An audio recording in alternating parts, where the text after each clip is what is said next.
To Kano State, where authorities are taking proactive measures to prevent a cerebrospinal meningitis outbreak following the detection of 23 suspected cases. The Director of Surveillance and Epidemiology at the Kano Center for Disease Control and Prevention, Aminu Sidawa, speaks to Trust TV on the strategies being implemented to contain the spread of the deadly disease.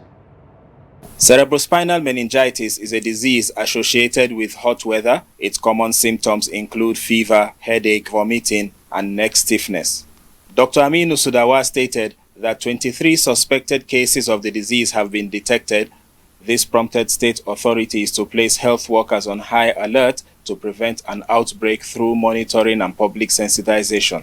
Currently, we have about 23 suspected cases and samples were taken to the lab. And once it is confirmed, then we know we are dealing with cases of outbreak. Meningitis is an infection of the meninges that surrounds the brain and spinal cord. And it happens at epidemic proportions, sometimes around this very dry season, usually between December and June.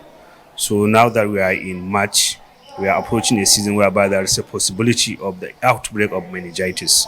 He advised residents to avoid overcrowded places, ensure proper ventilation in sleeping areas, and maintain personal hygiene.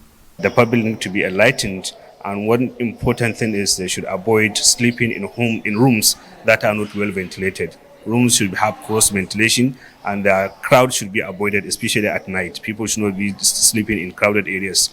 And government authorities that host people in high numbers, like barracks, like prisons, like boarding schools, should also be aware of this, and they should take necessary measures.